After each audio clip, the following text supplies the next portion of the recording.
Hello, I'm Dr. Harold Zorb. I am Professor of Medicine at Texas A&M University and Division Chief of Nephrology at Baylor University Medical Center in Dallas. Thank you for viewing this presentation on hyponatremia, clinical update on inpatient treatment. Hypotonic hyponatremia is usually divided into three different categories based upon volume status. Patient can be hypervolemic, as seen in congestive heart failure, cirrhosis, or nephrotic syndrome. In this case, what happens is that the kidney does not get effective perfusion, and therefore ADH is stimulated. Hypovolemic hyponatremia is similar, but here the patient is truly hypovolemic. But most of the patients we see are euvolemic. And the biggest category of this is SIADH, the syndrome of inappropriate antidiuretic hormone. And it's inappropriate because if the patient is hypotonic and has normal volume status, there should be no ADH around. In addition, we can see it in hypothyroidism or patients who have poor osmolar intake, such as the person who has the tea and toast diet or somebody who drinks a lot of beer. The other category of euvolemic is primary polydipsia, which we usually see in people who just take excessive water intake. Euvolemic hyponatremia due to SIADH has numerous causes. Anything in the central nervous system can cause SIADH, whether it's infections, trauma, bleeds. Cancers can do it. Anything in the pulmonary bed, infections, asthma, pneumothorax, cystic fibrosis. And the big category of drugs, the leading drugs today are the SSRIs and thiazides, but other antipsychotics, narcotics, certain chemotherapy agents, and first-generation sulfonylureas are also associated with SIADH. Nausea or pain can stimulate ADH release also, and we often see this in the postoperative patient. Sarcoid and AIDS have also been shown to cause SIADH. Hyponatremia is the most common electrolyte disorder that we see. It's very expensive. It contributes to direct costs of up to $3.6 billion per year, and up to 28% of patients in U.S. hospitals have hyponatremia. In the community care setting, 7.2% of blood samples show hyponatremia. From a data set of about 37 million inpatient discharges, hyponatremia diagnosis versus those people without hyponatremia was associated with increased length of hospital stay, higher hospital costs, and increased ICU costs. This data set showed that if you were hyponatremic, you had a fourfold increase in 30-day hospital readmissions versus if you did not have hyponatremia, as shown in this graph, 12% versus about 3%. Even small declines in serum sodium level are associated with increased mortality, neurocognitive deficits, falls, especially in the elderly, increased hospital stay, reduced bone mineral density, increased risk of pathological fractures exclusive of falls, and increased cost of care. In multiple studies looking at hyponatremia and mortality, as this slide demonstrates, sodiums of less than 130 are associated with increased mortality. In this study here, 9% over controls. If your sodium was less than 125, the mortality ranged from 20% to 27%. So even minor changes in sodium are associated with mortality. Interestingly, the prevalence of falls in patients with hyponatremia is markedly increased. Hyponatremia is associated with a higher prevalence of falls, 21%, versus normal natremic controls, 5.3%. Correction of hyponatremia improved attention deficit as measured by auditory and visual stimuli. The treatment of hyponatremia is pretty straightforward. There are numerous ways to go about treating this. You can treat with free water restriction in both the inpatient and outpatient setting. It's inexpensive and can be effective. Its problem is it's very difficult to adhere to, and if you have very high ADH levels, it's almost impossible to fluid restrict adequately. You can use hypertonic saline in the inpatient setting, and we use that only for people who have severe hyponatremia, usually less than 120, with neurologic symptoms. It works well, but it cannot be used chronically, and if you overcorrect, you are at risk for developing osmotic demyelination. Demeclocycline is a tetracycline derivative that can be used both inpatient and outpatient. It can be useful in chronic hyponatremia. The problem is you give the patient unwanted antibiotic exposure, it's expensive, and there is some nephrotoxicity associated with it. The Vaptans, both Conivaptan and Tolvaptan, have to be used in the inpatient setting acutely. They're very effective. You do run the risk of overcorrection. They have some, at least Tolvaptan has some problems with hepatotoxicity, and they're very expensive. In addition, the FDA has said we could only use Tolvaptan for 30 days, and then we must discontinue. Urea is very safe and is as recognized by the FDA. You can use it in the inpatient and outpatient setting. You can use it both acutely and chronically. It's effective. It allows you to liberalize water intake. It's inexpensive. The problem is raw urea has poor palatability, and ure-Na may or may not be covered by insurance. You can also use sodium chloride tablets with or without loop diuretics in both the inpatient and outpatient setting. It's relatively inexpensive, but you are causing a sodium load. There are GI side effects, a large pill burden, and it may not address water excess in SIDH. The use of urea is growing in utility. Guidelines recommended urea treatment over the Vaptans and the meclocycline. Several major guidelines recommend urea use. It's safe, it's effective, well tolerated. It's not palatable in the raw form. Urea has an aquaretic effect without associated electrolyte depletion.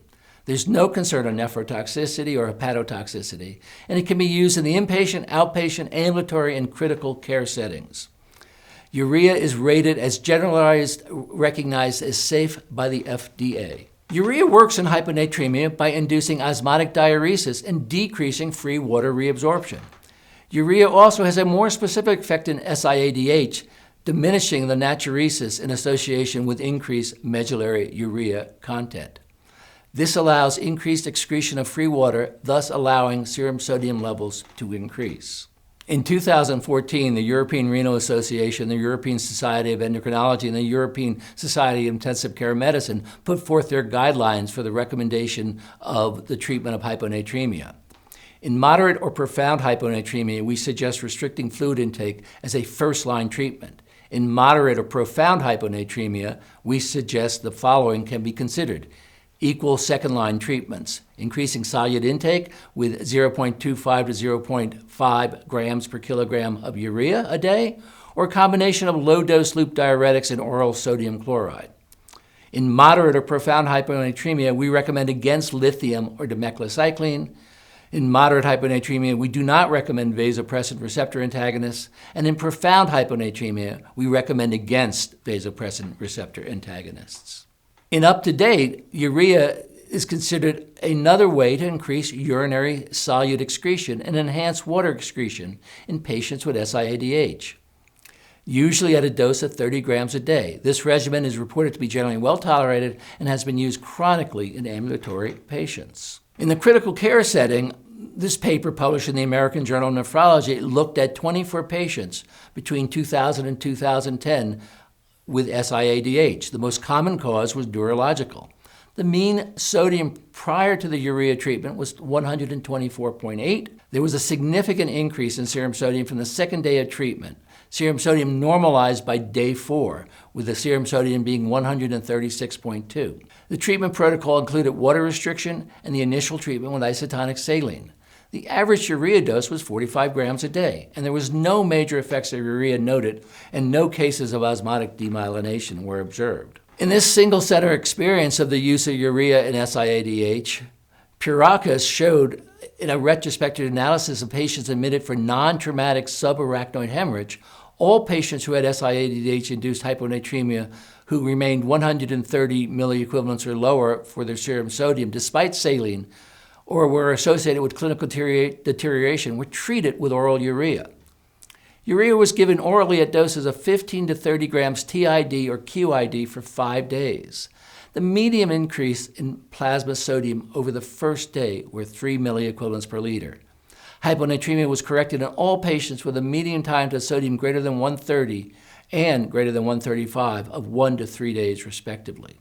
Oral urea was well tolerated. ure-Na was first introduced in 2016. It has made a major paradigm shift in the management of hyponatremia in the inpatient and outpatient settings. It is supported by guidelines. Ure-Na has become a preferred treatment option for the treatment of euvolemic and hypovolemic hyponatremia. Major healthcare institutions have added this treatment option to their inpatient formulary nationwide, and physicians have become increasingly familiar with its use. In November 2018, the first U.S. experience with ure-Na was published in the Clinical Journal of the American Society of Nephrology. This paper out of the University of Pittsburgh was published in C. Jason in November of 2018. It was a retrospective study using electronic health record to review the use of ure-Na to manage hyponatremia in the inpatient acute setting. It used clinical data from 4 University of Pittsburgh hospitals. 58 patients received ure-Na for a median of 4.5 days. 12 patients, 24% of the cohort, were treated with ure-Na as their only treatment.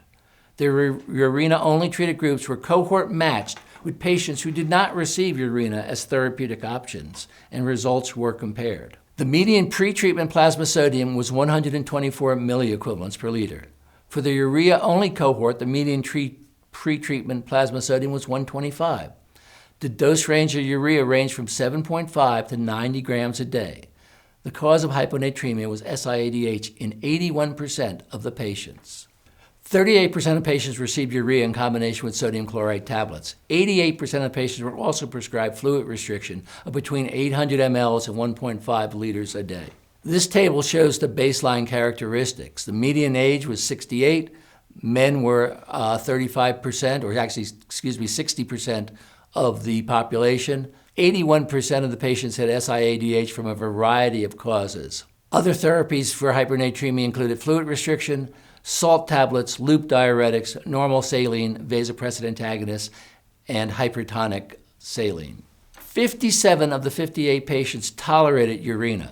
Plasma sodium increased from 125 to 131 milliequivalents at the end of the median 4.5-day treatment period. No overcorrection of sodium occurred.